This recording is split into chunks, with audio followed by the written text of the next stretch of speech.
खणो ही भी हिकिड़ो नेक अमल पर अमल फायदो तॾहिं ॾींदो जॾहिं ईमान सलामत रहंदो ईमानी नामुकम्मल न को बि अमल फ़ाइदो कोन ॾींदो हर अमल में ताज़गी पैदा तॾहिं थींदी हर अमल क़बूल तॾहिं थींदो आहे जॾहिं ईमान मुकम्मल हूंदो क़ुरान फरमायो ईमान तव्हांजो कामिल तॾहिं थींदो जॾहिं मुंहिंजे सोने हबीब जे हुकूमत खे तस्लीम अल्लाह जे हबीब जी हुकूमत अज बि हले वो हुक्म अज बि हले तो हाणे वो हुक्म कीअं थो हले ऐं कंहिंजे मथां थो हले ऐं केसी ताईं थो हले हाणे इहा हिकिड़ी वॾी गहराई आहे इन गहराईअ में कोशिश कंदासीं त कुझु गुल गॾु थियनि कुझु मोती गॾु करे वठूं पर दुरूद पढ़ो त पंहिंजे मसइले खे हासिल कयूं सल्लल्लाहु अलैका या रसूल अल्लाह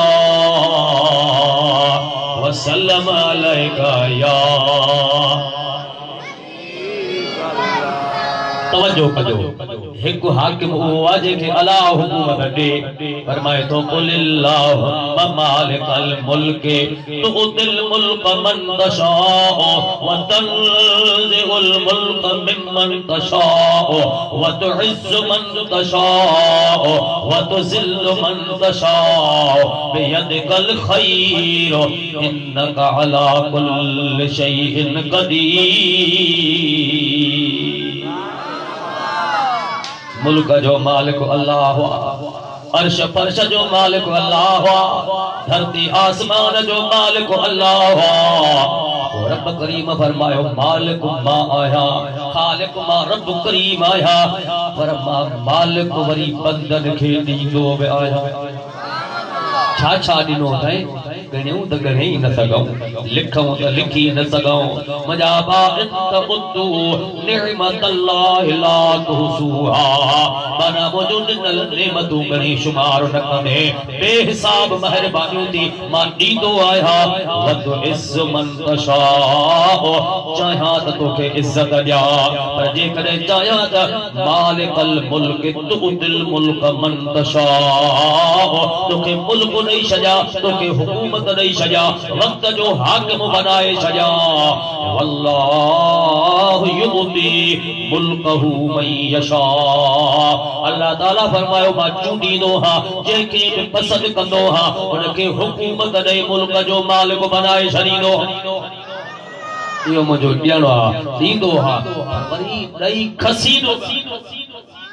कंट्रोल वरी भी मूं वटा रिमोट वरी भी मूं वटा है दिन में मता मकरूर थे तमा बादशाह वा हुक्म मुंजो तो हले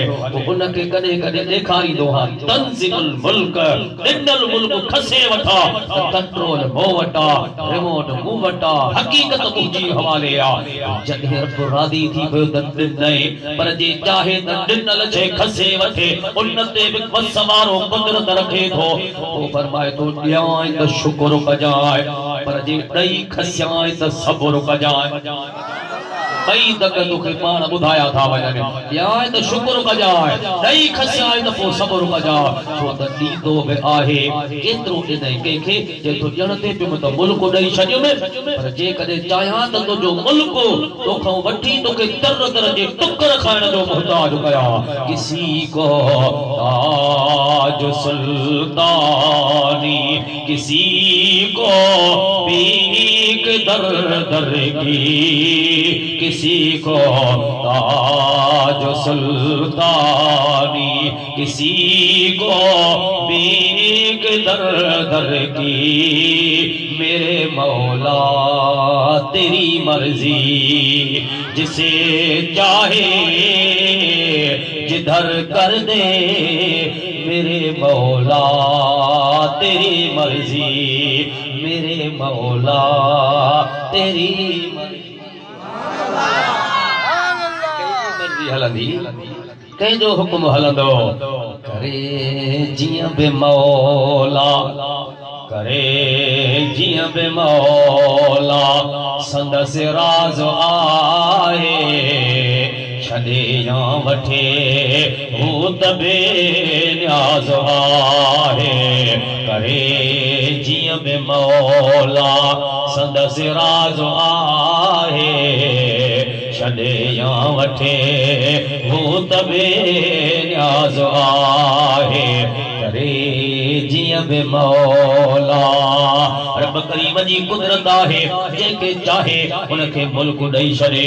अल्लाह ताला फरमायो त मुल्क जो मालिक मां अल्लाह आहियां तबारकल्लज़ी बियदिहिल मुल्क व हुव अला कुल्लि शैइन क़दीर मुल्क जी बादशाही मुझे हथ में आ मुल्क जो मालिक अल्लाह जंहिंखे चाहियां उनखे हुकूमत ॾियां पोइ हिन धरतीअ ते केतिरा हाकिम अॼु बि आहिनि इन ज़मीन ते 57 58 मुल्क तो सिर्फ मुस्लिमाननि जा आहिनि जंहिंमें हुकूमत मुस्लिमाननि जी आहे उन खां पोइ गैर मज़हब उन्हनि जूं बि हुकूमतूं धरतीअ ते हलनि पियूं पर कुझु हाकिम त अहिड़ा थिया आहिनि जॾहिं उन्हनि जी हुकूमत हुई त रूह ज़मीन जो हाकिम हुई हिकु सां गॾु ॿियो हुयो ई कान अॼु त 57 हाकिम सिर्फ मुस्लिमान आहिनि उन खां अलावा गैर मज़हब जूं वॾियूं वॾियूं ताक़तूं आहिनि अमेरिका जहिड़ी सल्तनत आहे रूस जहिड़ी सल्तनत आहे हिन धरतीअ जे मथां बर्तानिया जहिड़ी सल्तनत उन्हनि जा हाकिम बि ज़मीन ते रहनि था पर हिकु ज़मानो ज़मीन ते गुज़रियो उन वक़्त में बि मुल्क अल्लाह जे हथ में हो ऐं रब करीम चाहे जंहिंखे बादशाही ॾे पोइ रब करीम 4 बादशाह अहिड़ा चूंडिया उन्हनि जे हुकूमत जे दौरान रूह ज़मीन ते हाकिम हिकु हो शरीक को रहो उन्हनि मां 2 नेक हा ऐं 2 वरी काफर हा बदबख्त हा उन नेकनि में हिकु अल्लाह जो नबी हज़रत सुलेमान अलैहिस्सलाम आहे हज़रत सुलेमान अलैहिस्सलाम जो जेको ज़मानो मुबारक हो उन वक्त में ॿियो हाकिम न हो रुगो बल्कीस रानी हिकड़ी सभा मुल्क में रहे पई उनखे बि सॾु कयईं हुकूमत अल्लाह जी आहे इन अल्लाह जे धरतीअ ते इबादत अल्लाह जी थींदी टकर में मूं वटि पहुच त जंग जे लाइ तयार थी ख़बर थी मूंसां लश्कर में रुगो इंसान न देव परियूं बि मुंहिंजे ताबे रहंदा हुकुम कंदुमि त धरतीअ में दॿिजी वेंदो उहा बि वीचारड़ी अचे संदत जी ख़िदमत में हाज़िर थी मुस्लमान थिया कलमो पढ़े हज़रत सुलेमान अलैहिस्सलाम दा पूरी ज़िंदगी उन्हीअ गॾु गुज़ारी चवण जो मक़सद आहे त हिकु ई हाकिम धरतीअ ते हुयो जॾहिं सिकंदर ज़ुल्करनैन जो ज़मानो हो त उहो बि रूह ज़मीन जो हाकिम हो हिकु ई बादशाह ॿियो हुन सां शरीक कान हो हे बि नेकनि में हो पर अल्लाह से फरमायो त उन्हनि जी हुकूमत जो वक़्तु मुक़रर हो हली हली हली जॾहिं सिकंदर हिन धरतीअ ते जेसी तोई रहियो ओसी तोई हुन जो हुक्म हले पियो पर उजड़ गया वो बागो उजड़ गया वो बागो जिसके लाख माली थे सिकंदर जब गया दुनिया से तो दोनों हाथ खाली थे रूह ज़मीन जो हाकिम हो धरतीअ ते मुल्क हुकूमत उन जी हले पई पर दुनिया खे छॾे वियो त कफन मां हथ ॿाहिर हा का बि शइ खणी अॻिते कान वियो उन जा खज़ाना हिते रहिजी विया उन जी हुकूमत हिते रहिजी वई उन जा ज़र ज़ेवर हिते रहिजी विया उन जा महल मारियूं सोन मोती हीरा लाल सभु दुनिया में रहिजी विया अकेला हथ खणी अॻिते रवानो थी वियो त मुस्लमान भाउ चवण जो मक़सद ही आहे कॾहिं बादशाहनि जूं हदूं मुक़रर कॾहिं हिकु ई बादशाह पर ॾियण वारो अल्लाह उहे सभु हुकूमतूं पंहिंजे जॻह ते बरहक़ आहिनि पर हिन वक़्त हुकूमत जा वक़्त मुक़रर आहिनि उन्हनि जूं सरहदूं मुक़रर आहिनि जाग्राफियाई हुदूद मुक़रर थियल आहिनि असां पंहिंजे मुल्क जी हिकिड़ी जेका हिस्ट्री आहे पंहिंजे मुल्क जो जेको निज़ाम आहे असांजे वक़्त में अज़ीज़ मुल्क पाकिस्तान जे मथां तव्हां हिकिड़ी गहरी नज़र रखो त असांजे मुल्क मां ओभर हलबो हली हली हली सरहद थींदी हित थींदी लीको निकिरी वेंदो पर हिंदुस्तान हिन मुल्क में असांजे मुल्क जी असांजे हाकिम असांजे प्राइम मिनिस्टर जो हुक्म हलंदो पर पंहिंजे मुल्क में सरहद खां परीअ भर उते हुकूमत हुन जी हलंदी हिन जो पावर ओॾे न हूंदो हीअ वरी उत्तर में हलियो वञ हली हली हली सरहद थींदी जंग थियो फित निकिती परीअ भर अफगानिस्तान उते हुकूमत उन्हनि जो हलंदो हुकुम हीअं जेकॾहिं ओलह ॾे वञिबो हली हली पंहिंजे मुल्क जी हथ जिते पूरी सरहद थींदी ओलह में ईरान वरी ईरान जी हुकूमत जो हुकुम उते हलंदो अल्लाह फरमाए त दुनिया जा हाकिम थी इन्हनि खे हुकूमत ॾींदो हां वर इन्ही जी जगह ते ॿियो आणींदो हा पर हुकूमत रसूलुल्लाह जी आ हिकु दफ़ो जो ॾिनई त क़यामत ताईं अहिड़ो हाकिम न आयो न अची महबूब जी हुकूमत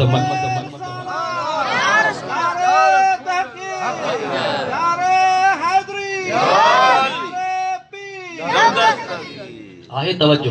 अल्लाह फरमाए मुझो नबी रसूल भी आहे नबूवत में बरहका रिसालत में बरहका पर हुजूर जी हुकूमत में बरहका और हुकूमत रसूलुल्लाह जी हुकूमत सुलेमान नबी के भी हुई हुकूमत सिकंदर ज़ुल्करनैन वट भी हुई हाकिम अज भी आहे पर वाह महबूब तो जी हुकूमत तो कुर्बान वजा असा जे नबी अहड़ा हुक्म हलाया जो दुनिया तक रही वई अल्लाह मुसलमान बा गौर कर फिक्र कर मदीने जे साईं फरमायो मुझी हुकूमत फर्श ते बि आहे मुझी हुकूमत अर्श ते बि आहे मुझी हुकूमत ज़मीन ते बि आहे मुझी हुकूमत आसमान में बि आहे हाणे आसमान वारा बि मुझो हुक्म मञींदा आहिनि ज़मीन वारा बि मुझो हुक्म मञींदा पर दुनिया हुकूमत माण्हुनि जे मथां कई दुनिया हुकूमत खज़ाननि जे मथां कई पर अल्लाह जे महबूब जी हुकूमत कायनात जे ज़र्रे ज़र्रे जे मथां हलंदी रही जबलन जे मथा वणन जे मथा पखिन जे मथा चीतन जे मथा पत्थरन जे मथा ज़वारीअ जे ज़र्रे ज़र्रे जे मथा महबूब जो सॾु थींदो हो त दुनिया उते गॾु थी वेंदी हुई अल्लाह जा हबीब वेठा हिकिड़ो धारियो यहूदी कोई परे खां दॿ वठी आॾो अचे वेठो से रोज़ तव्हां वेहंदा हो सिक ॾाढी लॻंदी आहे त अचां वेहा पर हाणे तव्हां ॿुधायो जेकॾहिं मां तव्हां ते कलमो पढ़ां मुझे तसल्ली दियो तो तमा सच्चा नबी आयो का गवाही को शाहिद हो हुजूर फरमायो तो जेहरी शाहिदी चंदे उआ शाहिदी असा तो जे आडो पेश करदा जेहरी भी गवाही चो अरे सोचे तमा के खौ चवराया सोची देस ओ यो सामू जो को शाख ते बबरू बीठो आ यो बबरू इतौ हित अचे अमा जे अग्यौ भी यो चवे त चरियो ही चाहे अल्लाह जो सच्चो रसूल मां मञानो तोखे छा थियो आ ये मुखे चवे त पो मां मञींदुस पो मुखे पक थींदी हुजूर फरमायो जे असां सॾु कंदासे फला व रब्बिक ला युमिनून हत्ता युहक्किमूक फीमा शजर बैनहुम असां जी हुकूमत आहे ही आहे पर तू असां वट पातो ही तू वञ इन्हीअ खे सिर्फ़ असां जा सलाम ॾे वण खे जो अल्लाह जो रसूल सॾई थो पो ॾिस त असां जी हुकूमत कीअं हलंदी आहे उहो शख़्स वण बबुर जे हेठों बीठो निहारे बबुर खे जे बबुर मुंहिंजे बनीअ में बि आहिनि लाम कपींदो आहे बि कंडा लॻंदा आहिनि मुंहिंजी कोन मञींदा आहिनि हाणे तूं मुंहिंजी त कोन मञींदे पर जे सचो रसूल आहे त हल आखिरी नबी याद सॾई थो जे हुजूर जी हुकूमत आहे त अल्लाह जो नबी तोखे सॾे थो जे रसूल आहे त हल नबी आहे त हल सचो आहे त हल जे नाहे त न हलजाए त उन वण ॻाल्हायो जे तुंहिंजे तवण सां त कोन थो हला हे सॼे जहान जो सरदार आहे इन जे हुक्म ते सॼी कायनात गॾु थी वेंदी हाणे हो वणु पारू पटे ज़मीन खे चीरींदो ये ॿेड़ी पाणीअ में तरंदी आहे तरंदो रसूलुल्लाह जे दरबार में हाज़िर थी जीअं जे भिक में बीठो अल्लाह अकबर मुस्लमान भाउ मुंहिंजे महबूब जो हुक्म थियो वणु में अचे अॻियां बीठो रुगो अॻियां न बल्कि माण्हुनि वांगुरु ॻाल्हाए थो चवे थो ला इलाहा इल्लल्लाह मुहम्मदुर रसूलुल्लाह यो मुझे महबूब जो हुक्म हो एक सॾु थियो महबूब जे हुक्म ते वण बि हली थिया कंहिंखे सॾु थियो वण खे सॾु थियो त वणु हलियो आयो महबूब जे हुक्म ते वण बि हली थे आया वण बि हली थे आया महबूब जे हुक्म ते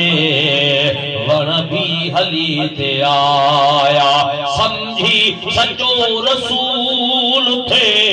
उठड़न बि सिर झुकाया महबूब जे हुक्म ते वण बि हली थे आया सरदार जे हुक्म ते वण बि हली थे आया इन्हें वण जा त पन सावा ने इहो वण त धरतीअ मां पाणी थो पीए इन वण जूं पारूं ज़मीन में हने इनखे हवा जी बि ज़रूरत आहे इनखे साह खणण जे लाइ बनी ज़मीन जे ताक़त पावर जी बि ज़रूरत आहे पाणीअ जो बि मोहताज आहे पर सुकल बुंड हो खजीअ जो जंहिंजी पार बि ज़मीन में कान ही बन बि कोन हा सावत में नहीं अल्लाह जा महबूब उन सां गॾु बीहंदार को हथ मुबारक रखी खुतबो पढ़ंदा हा सरकार कुर्सीअ ते वेठा सुकल बुंड ॾिसुकीअं थोरो खजीअ जो सरदार लय रुनो थे मिठा कीअं थोरो खजीअ जो महबूब लय रुनो थे कुर्बन भरियो मुहम्मदो जॾहिं यार खां छिनो थे माण्हूअ मिसल वीचारे ॻोढ़ा गले वहाया महबूब जे हुक्म ते वण भी हली थे आया सरदार जे हुक्म ते वण भी हली थे आया समझी सचो रसूल थे उठड़न भी सिर झुकाया महबूब जे हुक्म ते वणो आगे अल्लाह अकबर हुजूर फरमाया दे खबर है जैसे आयो तमा जी हुकूमत तमा जो हुक्म मिलियो आ हुजूर उन का पूछो दे खबर जैसे बस दंग थियो सब कुछ कबूल कयो तू सच्चो नबी आ अल्लाह जो सच्चो रसूल आही तमा जी नबूवत बरहक रिसालत बरहक अहमद जी हुकूमत बे बरहक ये हुक्म कंदो हले वन के सदते त वण अचे पर जे आसमान वारे चंद्र के सदते त चंद्र महबूब जे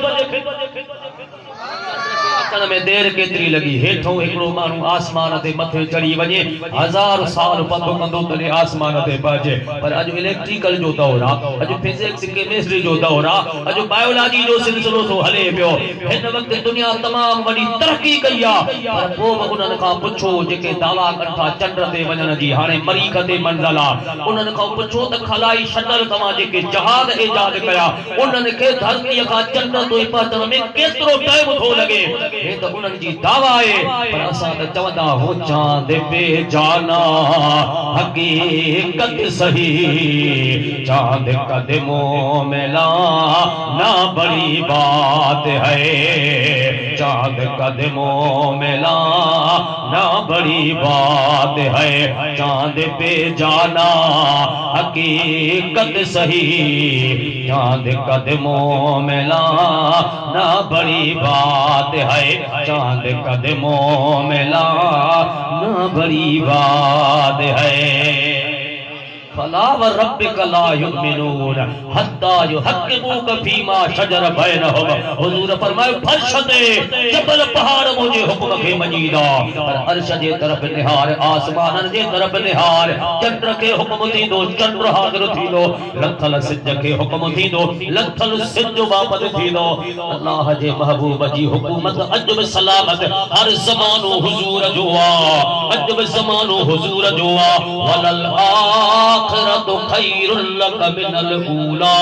वलसौफ युतीक रब्बुक फतरदा ऐ मौजा महबूब मिठा तमा जो पहलो ज़मानो शान वारो पहरी घड़ी इज्जत वारी जीअं वक्त गुजरंदो जीअं पोयूं घड़ी सामू ईंदो ज़मानो गुजरंदो त तव्हां जे ताकत पावर हुकूमत में इजाफो थींदो रहंदो डी हुकूमत तमाजी वधदी खुटण वारी ना है तो 5 सालन का पोरी को बियो अची वने सिकंदर बियो तो बियो पहुतो सुलेमान पैगंबर उन जे जगह ते मुल्क केन हिस्सन में विधायो मुजा सोना हबीब तो जो हुक्म क़यामत पे हलंदो उहा हुकूमत अज में सलामत रहमत लिल आलमीन जी ज़ात और हिन जो कलमो पढ़ो त बीठो बी जे साईं ॾाढो सिकायल बोयो में पक भी थी कलमो पढ़ियो में मुसलमान थियो में हाणे हिकड़ी इजाजत ॾींदो हुजूर फरमाया कहिड़ी इजाजत तो वठी साईं मोकल इहा तो वठा मूंखे इजाजत ॾियो त मां तव्हां खे सजदो कयां छा कयां ॻाल्हायो सजदो कया अल्लाह जे महबूब जे आॾो बीठो ओजे वण खे ॾिसी कलमो पढ़ियो साईं मोकल जो त मां तव्हांखे सजदो कया मदीने जे साईं फरमायो ये जेके दुनिया जे जाहिलनि वारियूं रस्मूं रीतूं हो इन्हनि जे ख़त्म करण लाइ त अल्लाह मोकिलियो आहे वक्त जा चादर बादशाह गरीबन मिस्कीनन के झुकाईंदा हा उन्हनि खे सजदो कराईंदा हा पर मुंहिंजे अचण जो मिसाल इहो आहे यतलू अलैहिम आयातिही व युज़क्कीहिम व युअल्लिमुहुमुल किताब वल हिकमत व इन कानू मिन क़बल लफी दलालिम मुबीन सजदो अल्लाह के कबो सजदो अल्लाह के कबो अल्लाह का सवा सजदो बेजे लाए जायज कोने कहीं भी सूरत में हुजूर फरमायो त न अल्लाह जी मनवा सजदो अल्लाह के करणो आ मां तो के इजाजत न ॾींदुमि त तू मूंखे सजदो करे पर जे कॾहिं इहा गुंजाइश हुजे हा हुजूर पोयो छा फरमायो जे कॾहिं वो जो अल्लाह हो मूंखे इजाजत ॾे हा त सजदो अल्लाह का सवा ॿिए खे बि थी सघे थो त मां ऐलान कयां हा सब खां पहिरीं ज़ाल पंहिंजे मुड़ुस खे सजदो करे घरवारी पंहिंजे जी मुड़ुस खे सजदे एतिरो मुड़ुस जो हक़ उन जे मथां बणिजे थो हिकु दफ़ो न हुजूर फरमाया मुड़ुस जॾहिं बि हेंगो जन मां मोटियो घर पहुतो सजदो करे वरी ॿाहिरि निकिरी ॿ ॾींहं तां गाह करे घर मोट वरी सजदो करे वरी हट ते वञी खट मिठा खार मुए खट पती वठी घर मोट वरी सजदो हीअ त वेचारी सजदन में पूरी के सजदा करना पवन हा पर सजदो अल्लाह के दीनो इन अर्थ कैसे ठीक है अल्लाह ही गुंजाइश आहे तवा जे इस्लाम में दीन में शरीयत में सजदे जी इजाजत ना है मोकल दियो त मां तवा जा हथ पैर चुम्मा या इजाजत हुजूर फरमायो हां या तो के इजाजत हथ पैर चुम्मण या ताज़ीम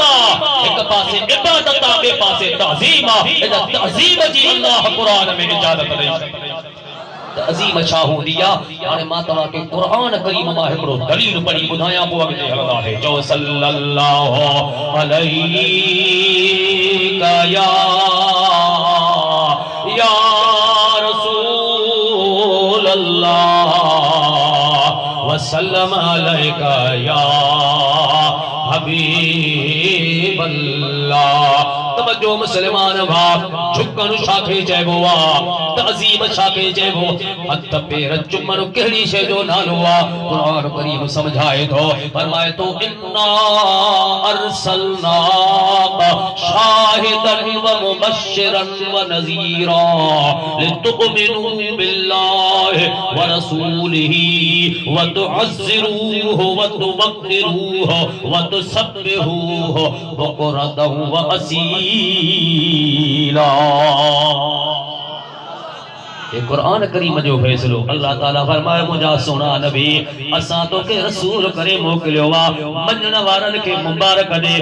न मञण वारन के चो इंतजार कयो क़यामत में थींदी उते बीहंदो हित नथा मञो उते त मञणो पवंदो अल्लाह असा मञण वारन के हुक्म ॾिनो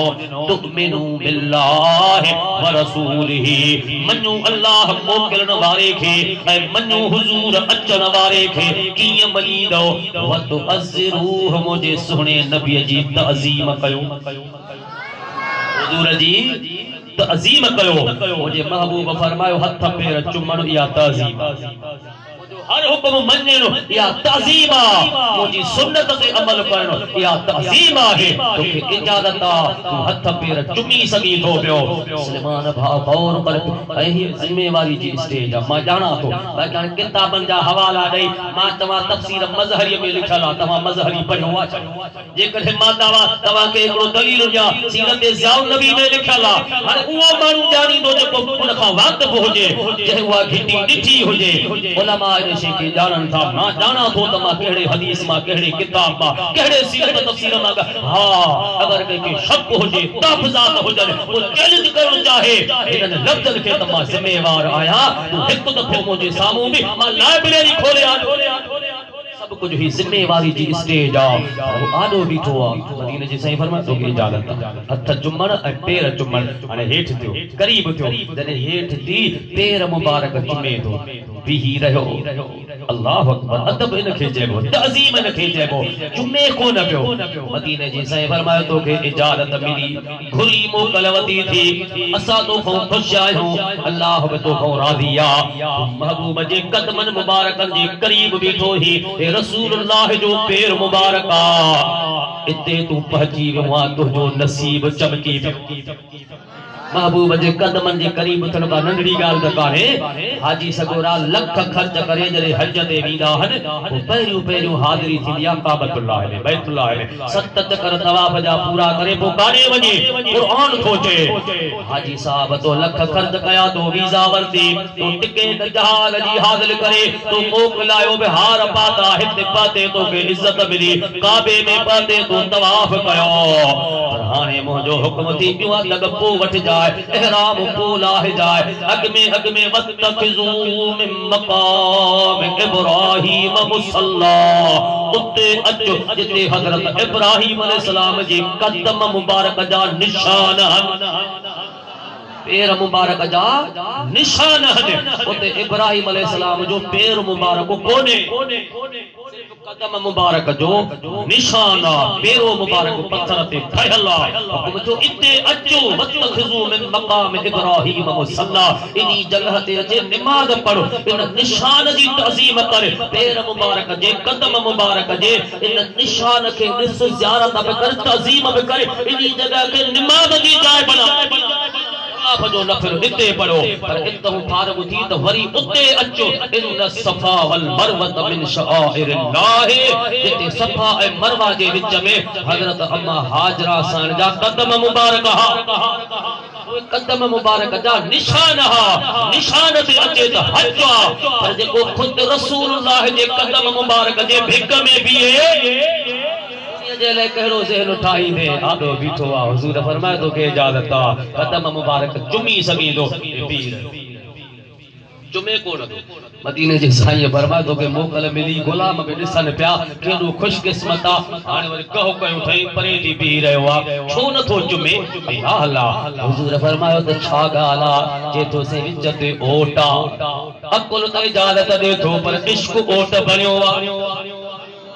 इश्क वक्ते वधण न थोड़े जो खबरदार टकर न कजाए अरे अकुल तो चवे तो रसूल जो हुक्म थी नबी तो के मोकल ॾिनी आ इश्क चे तो त न इश्क जो पंथ अगते आ इश्क सुल्तान बदहा बेकुर्बान जा कल्ब तारीक को रोशनी मिल गई कल्ब तारीक को रोशनी मिल गई उनके दामन से वापस तो हम हो गए रूह को एक नई जिंदगी मिल गई रूह को एक नई जिंदगी मिल गई इश्क सुल्तान बदहा पे कुर्बान जा कल्ब तारीक को रोशनी मिल गई कल्ब तारीक को रोशनी मिल गई हुजूर जा असहाब हिकड़ा अकुल सा फैसलो कंदा हा हिकड़ा उहे गुलाम फैसलो इश्क सा कंदा असा जे हिन पंहिंजे मुल्क जे मामलात में खुदा जी खल्क जे विच में जेके तरीक़त जा इमाम हन जेके साहिब तरीक़त आहिन सिलसिले जा इमाम उन्हनि मां हिकु बुजुर्ग अहिड़ो आहे जंहिंजी तरीक़त इश्क ते मबनी आहे उन जो तरीक़ो इश्क आहे उहो आहे सैयद मोहम्मद उस्मान मरवंदी कलंदर शहबाज रहमतुल्लाह अलैह जंहिं जो सिलसिलो इश्क ते दीवार अडी ही इश्क जो हिकड़ो अंदाज अजीब आ जेतो आका अकुल मोकल ॾिनी तव्हां जो हुक्म मिली चुको आ पर मुंहिंजो इश्क अॻियां बीठो आ मजबूरी हिक ओट दीवार खड़ी आ कहिड़ी दीवार खड़ी आ छो चुमी नथो ॾी जेतो आहे बेअदबी चुमण छाखे आहे बेअदबी चुमणो तो जे पेरन जो पुठियों माहे बेअदबी चुमड़ो तुझे पेरन जो पुठियो चप मथा ऐं पेर जे तो आका मुझा चप मथे थन तुझो पेर मुबारक हेठ थे ईमान बचंदो ई कोन चप मथा ऐं पेर हेठा तहि करे तुम जन कयूं या मोहम्मद मुस्तफा दीदार जो खोल जे दरियो या मोहम्मद मुस्तफा दीदार जो खोल जे दरियो भर झला तो के सी आजो थियल ऐ बल भरियो या मोहम्मद मुस्तफा दीदार जो खोल जे दरियो या मोहम्मद मुस्तफा अजब हुकूमत हुजूर जिया अर्श फर्श ते हुकूमत हबीब जिया कायनात जे ज़र्रे ज़र्रे जे मथा हुक्म रसूलुल्लाह जो हले थो त पो तव्हां भाउर खुशकिस्मत आयो जो अॼु तव्हां खे सॾु थियो त रहमत वारे नबी जो मीलाद आहे अॼु उर्स मुबारक रहमत वारे रसूल जो आहे अॼु दावत मुंहिंजे पीर जे नाले सां मिली आहे तोबा जा घर पर तागू हट दुकान बंदि करे अवां निकिरी मुंहिंजे महबूब जे मीलाद जा महिमान बणिया हो वो जेको हिकु दफ़ो हिन जगह ते अची वेठो असांजो नबी हयातुन नबी आहे असांजो नबी वफादार नबी आहे असांजो नबी त मेहरबान नबी आहे रहमत लिल आलमीन फरमायो त जेको मुंहिंजे दर ते हिकु दफ़ो पहुचंदो एतिरो कुझु मिलंदुसि जो ॿिए दर ते वञण जी लोड़ पवंदसी कान हुजूर जे खिदमत में हिकिड़ो साहबी अचे वेठो मुंहिंजा साईं मुंहिंजो अबो फौत थी वियो आहे अबो जान छॾे वियो आहे हाणे मुंहिंजी दिलि थी घुरे त मां अबे जे लाइ ख़ैरात कयां अबे जे रूह खे सवाब पहुचायां लेकिन मुंहिंजा से मां ग़रीब आहियां मिस्कीन आहियां उठ कोई न सघंदुमि बकरियूं कोई को न सघंदुमि तेगियूं न पचाए सघंदुमि ख़ल्क़ खे खाराए न सघंदुमि साईं का अहिड़ी गुंजाइश आहे शरीयत में को ॿियो रस्तो आहे जेको मिस्कीननि जी मदद करे जेको ग़रीबनि जे वास्ते हुजे अमीर त उठ कोहंदा बकरियूं कोहंदा उन्हनि जे लाइ हिकिड़ो जुदारो निज़ाम आहे हालांकि मदीने जे साईं फरमायो त मुंहिंजे अल्लाह वॾी इज़त त मिस्कीननि खे ॾिनी अॼु फर्ज़ पंहिंजे मथां आहे मिस्कीन या सरंदियारो आयो अलाए आयो ई कोन हिक पोरे खे चयो हाणे पोयों पहर थी हज त करे मूं वटि कुझु आहे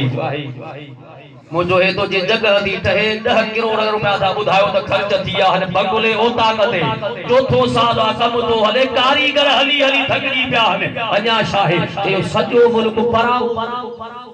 जो कौन है की आयो आ काढो आयो आ अल्लाह पनाह में रख दो हक हलाल जी रिज़्क रोजी में बरकत अल्लाह से असा के हराम का पनाह अता फरमाए तवज्जो कर गौर कर मुसलमान भा मुझे महबूब रहमत लिल आलमीन जी ज़ात फरमायो हज पैसे वाले जे ले ज़कात पैसे वाले जे ले पैसे मां त गरीब हां मिस्कीन हां अबो फौत थियो अबे जी खैरात कंदो में पर उठ बकरियों मुखो न थींदा हुजूर फरमायो त कोई हिकिड़ो सवलो तरीक़ो गरीबन जो भी आहे मिस्कीनन सा भी मेहरबानी आहे से कहिड़ी मेहरबानी पान फरमायो त अबे जा दोस्त बोल अबे जा दोस्त उन्हनि खे ॻोल्हे उन्हनि जी तूं इज़त कर तज़ीम कर खिदमत कर तो जो अबे जो रूह खुश थींदो तुंहिंजे पीउ लाइ अहिड़ी खैरात बि आहे ई कान सिर्फ़ पंहिंजे अबे जो दोस्त जी इज़त कर त अबे जी मोहब्बत कैसा हुई ऐं मोहब्बत चइबो आहे अल हुब्बु फिल्लाह वल बुग़्ज़ु फिल्लाह दोस्ती बि अल्लाह जे रज़ा जे ख़ातिर दुश्मनी बि अल्लाह जे रज़ा जे ख़ातिर जेके अल्लाह रसूल जे रज़ा जे ख़ातिर तुंहिंजे अबे जा मुआविन हा दोस्त हा वेठा हा उन्हनि जी खिदमत कर इज्जत कर इहो वॾो ख़ैर थी वॾी खिदमत थी वॾी खैरात थी अहिड़े तरीक़े सां उते वरी हिकिड़ो शख़्स उथी बीठो या रसूल अल्लाह सल्लल्लाहु अलैहि वसल्लम ओ मुंहिंजा साईं मुंहिंजी अम्मा मरी वई जी अमर फोत थी भैया लेकिन राणा मां गरीब आया मां मिस्कीन आया मुखे पैसे ज़र ज़ेवर जी ताकत ना है उठ कोई खल्क खे खाराए न सघंदो में राणा मां देगियूं कोन पचाए सघंदो में मेहरबानी फरमा अगर जे करे तव्हां जे दीन में तव्हां जे शरीयत में तव्हां जे इस्लाम में गुंजाइश आहे त अहिड़ो को सवलो तरीक़ो ॿुधायो त मां उहो अख़्तियार कयां जीअं मुंहिंजे जीजल अमर खे क़ब्र में उन जो सवाब मिले उन जो अजर पहुचे हुजूर फरमायो हा आहे गरीब ने मिस्कीन जे लाइ बि आहे अल्लाह अकबर खाज जदी जो खे खियूं माल जदी जो मद समय से ही सेण कया हीना जन जा हद याम परदवलद सांगिन जी सैयद चवे मुझे महबूब रहमत लिल आलमीन वेठो ही गरीबन खे कयो मिस्कीनन सा प्यार फरमायो बाब हदीसुन जा भरिया पिया हन कुरान चिट्ठो लिखो पियो आ सोन हदीस तू ॿुधाइण थियो पियो त महबूब जे दरबार में गरीब बि ईंदा हा अमीर सरदार नवाब बि ईंदा हा पर पहिरी इज्जत मिस्कीनन खे मिलंदी प्यार गरीब मिस्कीन सा एकड़ो गरीब मिस्कीन चीतियो अलाए काथों थकल टुटल दुखल जो मायल जे कचरी में जे भर में वे सब को उठारे पे सुरी वे जो चो बस ओडे हुन कुंड में बेचारो ओछे पर उते वे वरी ओडो को वेहण भर में न पियो ने से ओडे उतो आखिर जे सबन के छने मा महबूब जे भर में तो हलियो आयो अल्लाह जे हबीब सदके मेरे वेजो थी मूसा गड वे मुझे अग्या वे तने अग्या अचे वेठो हुजूर पुछो ॾाढो दुखायल तो लगी हल का हाजत को कम थी छा हासे कम तो वठी आयो आ दुख वठी आया हने बुधाए केड़ो कम थी जे तो मुजा साईं या कम पो थींदा कि मैं मेहरबानी करे मुखे परणायो मुझी शादी करायो हुजूर फरमायो घर ठायो थी न सही घर कोने घर ठायो ही कोन ठायो भला के साहुरा के पेका माइट का जज ऐसे कुछ भी कोने कुछ भी ना है न मुजा साईं मां सब कुछ तवा वट खणी आयो हां अग्या पुठा जेका मुजी मिलकियत ज़र ज़ेवर इन दुनिया ते अकेलो मुसाफिर आ सब कुछ तवा जे दरबार में आ आका अवा एहसान कयो अने तवा जी रहमत जी जरूरत सा जुड़ी पियो आ तो हुजूर उनके उठायो कोन चयो को न चयो हाने अज जे कदे के नवाब सरदार वड छा घुरंदा रे वद सोलर प्लेट वठी दे मथो एकड़ी वडी बत्ती दरते बरे थी पई भला चार लाइटू दहणी दे चक्कियूं तुजे हथ में रोड जो नाहिन ये सोलर प्लेट पर जे जिले जे फंड इहा त दई सकी वद में वद तोके सोलर प्लेट मिलंदी इन चयो त मुजा महबूब मिठा घर में ठाए जो घरवारी में वठी शादी भी तवा करायो हुजूर उठा जो सिको न त छो आयो ही वनी पंजन के चो हिको हबशी हबीबन वटे आयो हिको हबशी हबीबन वटे आयो अचे अर्ज़ कये मुखे परणायो हिको हबशी हबीबन वटे आयो हिको हबशी हबीबन वटे आयो अचे अर्ज़ कये मुखे परणायो हबशी हबीब ने फिर उनके परणायो शादी थी उन पे इन महबूब जे नेमत जो हक अदा करे देखायो अते उन जो एकड़ो वडो मजमून आ जे उन हबशी जे पुठो हलदा से गहराई में हलदा से कलाम त शायद गुजरी वियो बाकी संदरत वारा मगरिब खां पो हाणे ही चवन था त अचो पर सल्लल्लाहु अलैहि या रसूल अल्लाह वेंदो सब थकजी जी सही आहे तवज्जो अमा जो चेहरो दसे तो इन गेट को लहण साग में दिसबो आ दिलो काथे पियो आ पानी कलो को आ अजो को आ घड़ियाल का डवा लाउड काथे बीठो आ जमा सजी इन लाइन जो अल्ट्रा साउंड करे कुर्सी ते पोवे हो आ एक हबशी हबीबन वटे आयो एक हबशी हबीबन वटे आयो अचे अर्ज़ कये मुखे परणायो एक हबशी हबीबन एकड़ी झलक उनी जी शादी थी सुबह दे सजदो बिलाल तो फरमाए त मां मस्जिद में बांग जण जो अचा त रहमत वारो हबीब मुखो अग मस्जिद में बैठो आका हुजूर अलैहिस्सलाम जो मामूल मुबारक हो तने मस्जिद नबवी में सुबह जी नमाज ले ईंदा हा जने फजर जे फर्ज जी तकबीर लगदी ये सरकार जो मामूल हो सुन्नत में परी पंजे घर में पढ़दा हा सुबह जी सुन्नत पढ़ी सिर्फ फर्ज ला अजे मुसल्ले ते भी सफो सिधो थी जो तकबीर लगदी अजान फर्ज सा नमाज थी वो सरकार वेंदा इशराक पढ़ी बाद में निकलदा हा यो संदन जो मकबूल मुबारक बिलाल दो जे मां जो अचा बाग जन अल्लाह जो महबूब अगे मौजूद हुजूर फरमाया बिलाल अची वे हासिल बाग जी अजान पढ़ सुबह जी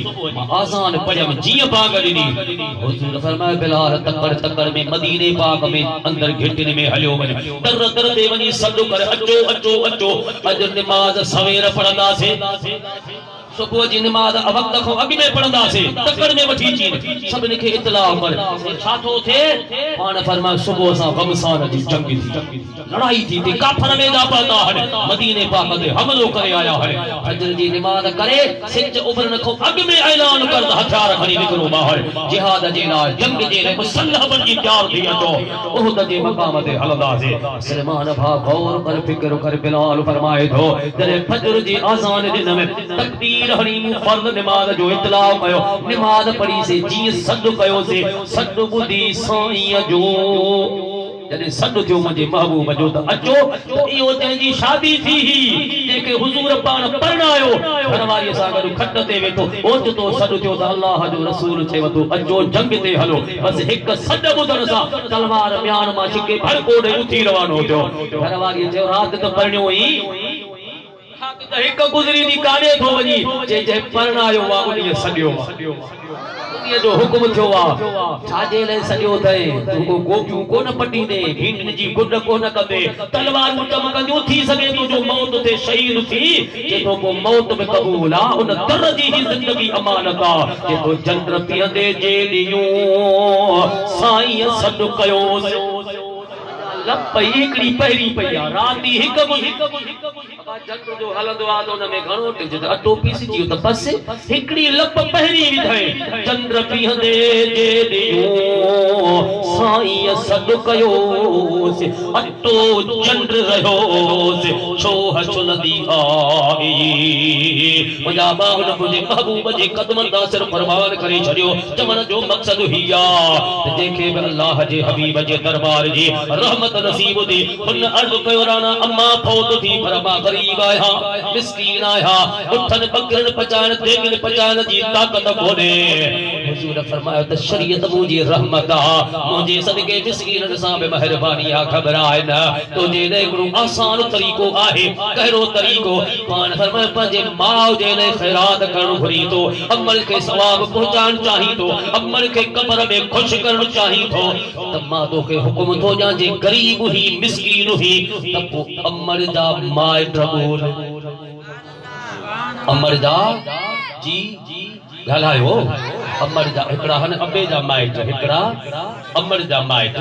हुन के छा फरमायो अबे जा दोस्त वही बोल अबे जे दोस्तन जी इज्जत करे हिन के फरमायो अमर जे माइटन के बोल जेके तुझे मां जा माइट हन ओए तुझा पेका हन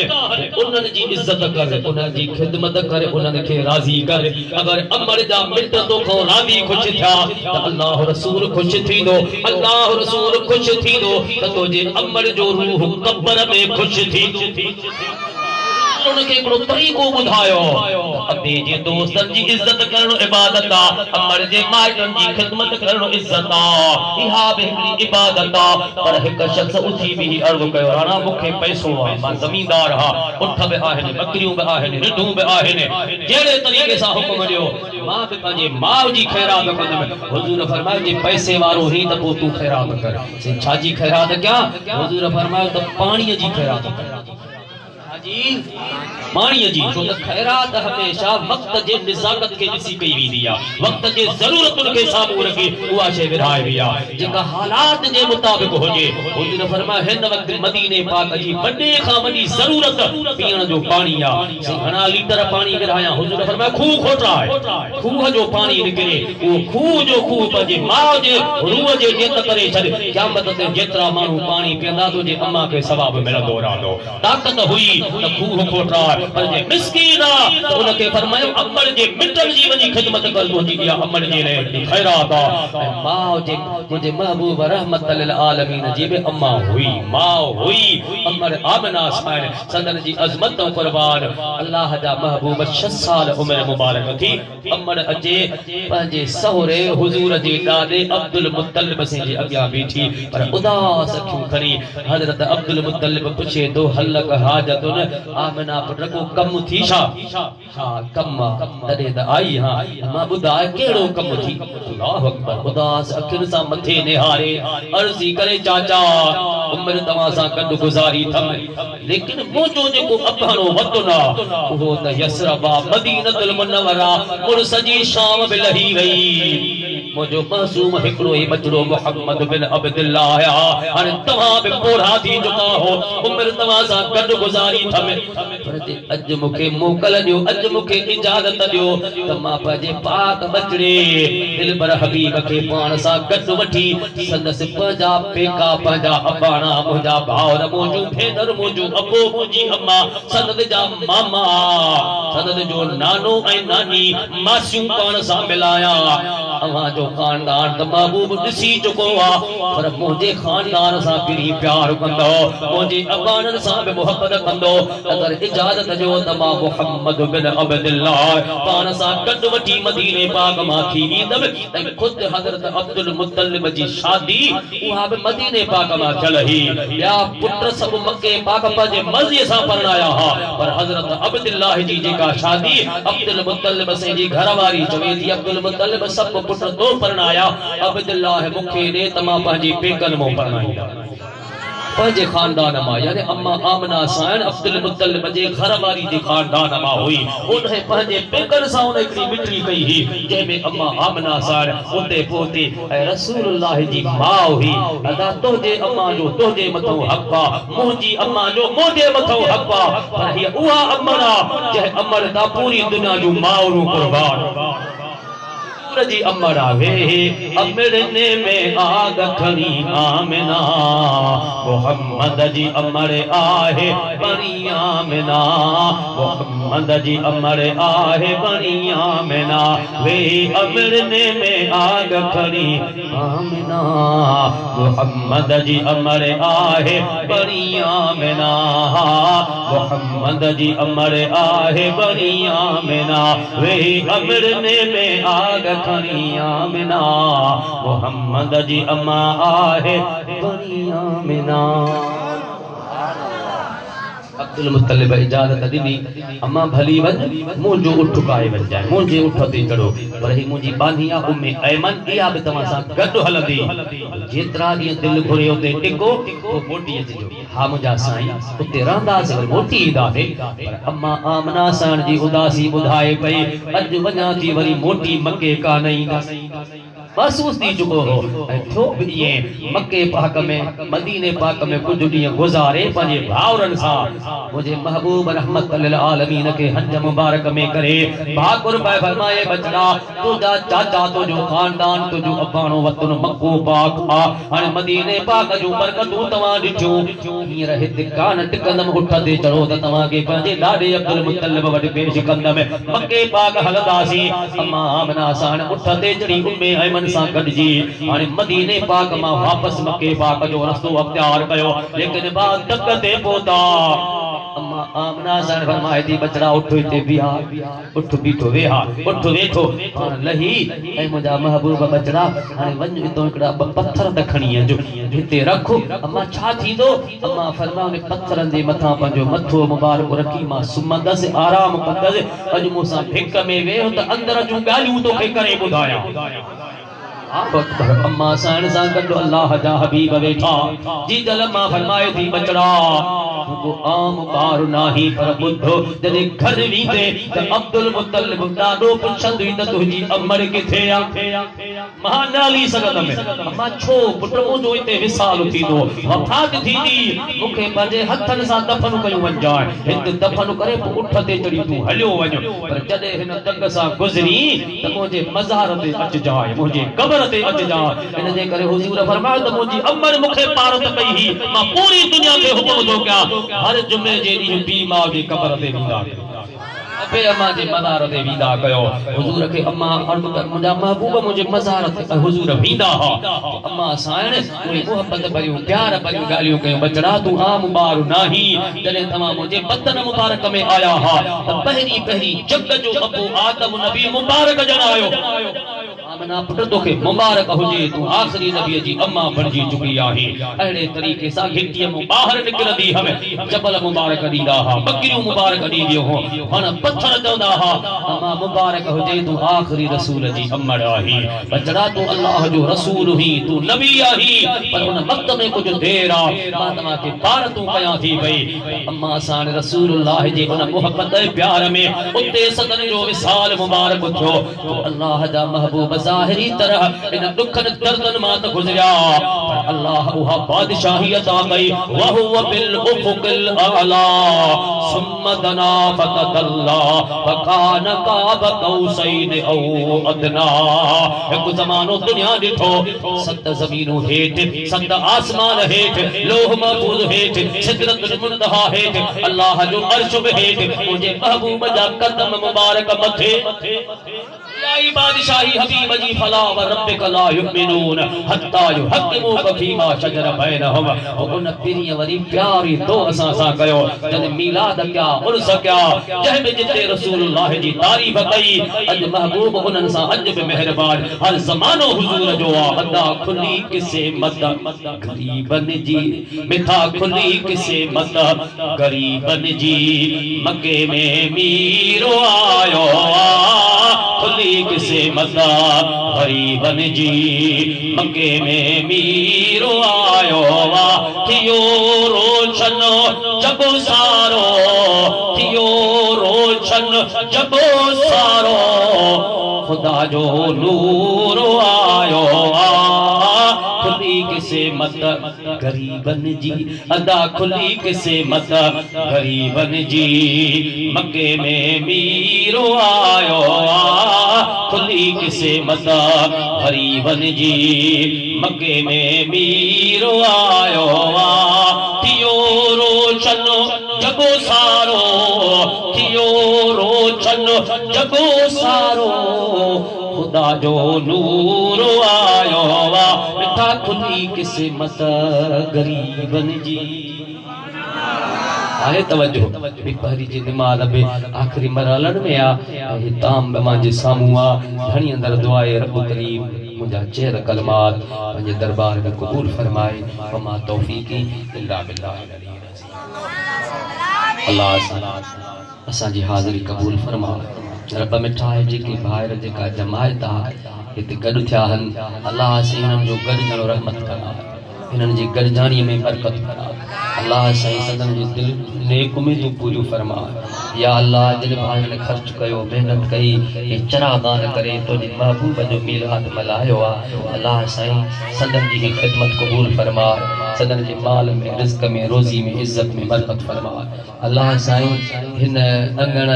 हिन कचहरी जी सूह ऐं सिंगार मरहूम मगफूर हाजी मोहम्मद कुनल साईं रब मिठा अॼु असांजी अखियुनि खां ओट थी वियो असां मरहूम खे पंहिंजे दुआउनि सां यादि कयूं था रब मिठा असांखे पक्का जेके तुंहिंजा नेक बाना उन्हनि जो रूह आज़ाद रहंदो आहे अॼु मरहूम मोहम्मद कुनल सिंह जे रूह खे जवाज़े रहमत में जगह अता फरमाए अल्लाह से सनस के जन्नत में बुलंद दर्जात अता फरमाए रब मिठा मरहूम जा जेके बचड़ा हन जेको सनत जो खानदान आहे सनत जे खानदान जे मथां पंहिंजो रहमत बरकतूं अता फरमाए सदन जे घरनि में बचड़नि में कखड़नि में बेहिसाब बरकतूं अता फरमाए जमले जमात जी विख विख ते रहमत फरमाए जेके भी भाइर कही आया सभिनी जे घरनि बचनि खे आबाद कर अल्लाह से हक हलाल जे रिज़्क रोज़ी में बरकत फरमाए